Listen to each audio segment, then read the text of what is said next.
Flower समझा क्या? ये फायर है बॉस, ये नया भारत। उल्टा भारत ने साफ इशारा कर दिया कि डील हो या ना हो, भारत अपने हितों से समझौता नहीं करेगा। डोनाल्ड ट्रंप ना तो अपनी शर्तों पर भारत से ट्रेड डील करवा पा रहे हैं, ना ही वो भारत को रूस से तेल और हथियार खरीदने से रोक पा रहे हैं। ट्रंप को लगा था कि वो जैसे ही भारत पर 25% का टैरिफ ठोकेंगे, भारत झुक जाएगा, नरेंद्र मोदी फोन करने लगेंगे, लेकिन ऐसा कुछ हुआ ही नहीं। मैंने आपको कहा, यह नरेंद्र मोदी का नया भारत। फ्लावर समझा क्या? ये फायर है बॉस, ये नया भारत। उल्टा भारत ने साफ इशारा कर दिया कि डील हो या ना हो, भारत अपने हितों से समझौता नहीं करेगा। इससे ट्रंप की बौखलाहट और बढ़ गई, तो वो डेड इकोनॉमी बोलने पर आ गए। पर भाई, वो तो डोनाल्ड ट्रंप अपने देश के फायदे के लिए बोल रहा है, राहुल गांधी को अपना देश नहीं दिखता है। दूसरी तरफ ट्रंप ने रूस से व्यापार करने पर भी भारत को धमकाया था, पेनल्टी लगाने की धमकी दी थी, लेकिन भारत ने उसका भी लोड नहीं लिया। अब ट्रंप को लगा कि भाई, वो तो दुनिया के सबसे ताकतवर देश के राष्ट्रपति हैं, अगर कोई देश उनसे भी नहीं डर रहा तो उनकी तो बड़ी फजीहत हो जाएगी। इससे ट्रंप इतना चिढ़ गए कि वो भारत और रूस को लेकर उल्टी सीधी बातें करने लगे। भारत ने कल ही ट्रंप को जवाब दे दिया था। आज संसद में भी खड़े होकर सरकार ने साफ साफ कह दिया कि बॉस, देश हित से समझौता नहीं होगा। आज वाणिज्य और उद्योग मंत्री पीयूष गोयल ने संसद में बताया कि अमेरिका के साथ द्विपक्षीय व्यापार वार्ता चल रही है। दोनों पक्षों के बीच 4 दौर की बातचीत हो चुकी है। आयात पर 10 से 15% टैरिफ की बात हुई थी। भारत अपने घरेलू उद्योगों की सुरक्षा करेगा। आत्मनिर्भरता की तरफ भारत आत्मविश्वास के साथ बढ़ रहा है। हम मौजूदा हालातों का आकलन कर रहे हैं और अमेरिका से बातचीत अभी चल रही है। पीयूष गोयल ने आज संसद से अमेरिका को सीधे शब्दों में कैसे जवाब दिया, एक बार वो सुन लीजिए, फिर आपको बताता हूं कि ये डील अटकी कहां। नरेंद्र मोदी किस बात पर अड़ गए हैं कि नहीं, भारत नहीं झुकेगा।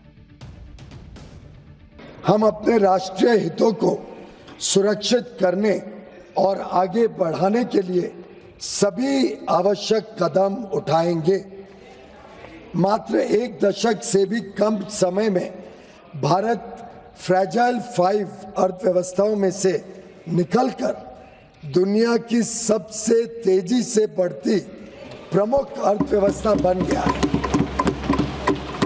हम अपने रिफॉर्म्स और अपने किसानों, एमएसएमई और उद्यमियों की कड़ी मेहनत के बल पर 11वीं सबसे बड़ी अर्थव्यवस्था से शीर्ष 5 अर्थव्यवस्थाओं में से एक बन गए हैं।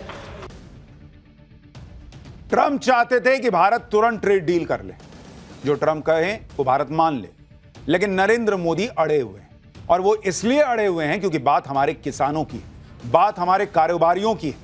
नरेंद्र मोदी इनके हितों पर कोई आंच नहीं आने देंगे। इसलिए 6 महीने से चल रही बातचीत में अब तक ट्रेड डील नहीं हो पाई। ये जो ट्रंप बार बार कह रहे थे कि मैंने सीज फायर कराया, मैंने सीज फायर कराया, वो इनडायरेक्टली भारत पर नरेंद्र मोदी पर दबाव बनाना चाह रहे थे कि मैं जैसा कहता हूं वैसा डील कर लो तो मैं बोलना छोड़ दूंगा।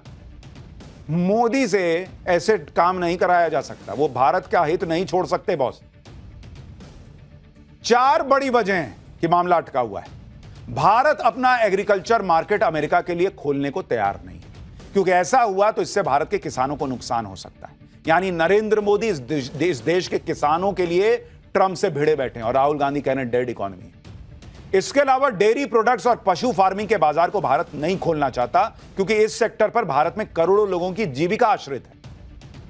यानी ऐसे जो छोटे उद्योग हैं उनके लिए नरेंद्र मोदी ट्रंप से, दुनिया के सबसे शक्तिशाली देश से भिड़ रहे हैं और राहुल गांधी कहते हैं डेड इकोनॉमी।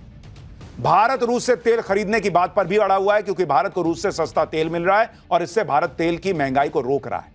भारत अपनी micro, small and medium enterprises यानी एमएसएमई के बिजनेस में भी अमेरिका की एंट्री नहीं चाहता, क्योंकि इससे छोटे कारोबारियों को बहुत बड़ा नुकसान हो जाएगा। भारत यह भी चाहता है कि अमेरिका भारतीय उत्पादों पर अन्य एशियाई देशों की तुलना में कम टैरिफ लगाए, ताकि भारत को एडवांटेज मिले और भारतीय उत्पाद की ज्यादा खपत हो। यानी नरेंद्र मोदी इंडिया फर्स्ट की लड़ाई लड़ रहे हैं और राहुल गांधी उसमें साथ देने के बजाय डेड इकोनॉमी बता रहे हैं भारत की। यानी डील होगी तो ट्रंप की शर्तों पे नहीं होगी, नरेंद्र मोदी की शर्तों पर, भारत की शर्तों पर डील होगी। जहां तक टैरिफ लगाने की बात है तो ऐसा करके ट्रंप खुद ही अपने पैरों पर कुल्हाड़ी मार रहे हैं।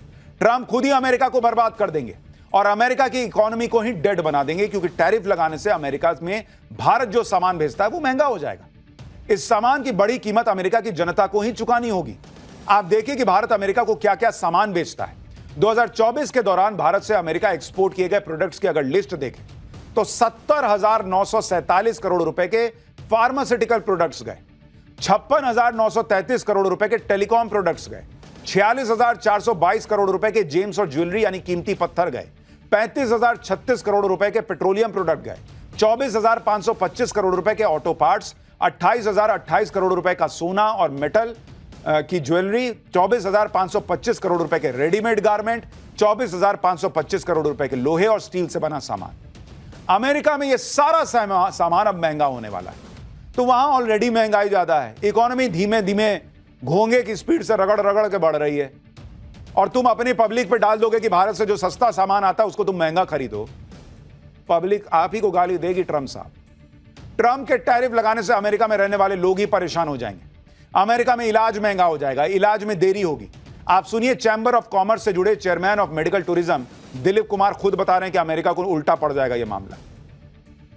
Especially the medical equipments, pharmaceuticals and disposables are mostly coming from the India, because whatever the market of America is dependent upon the Indian and China. If he is trying to impose, if it is 100 rupees cost is there, which is exporting to the US, it is costing 125 rupees, with which the cost of the treatment in America is increasing, the cost of the treatment procedure is also getting delayed, and the import of America is also charging more, with which what usually happens in his country people are affected rather than India, whereas India is not going to impact, because we are going to by route, we are going to export to the European countries, we can export to the African countries.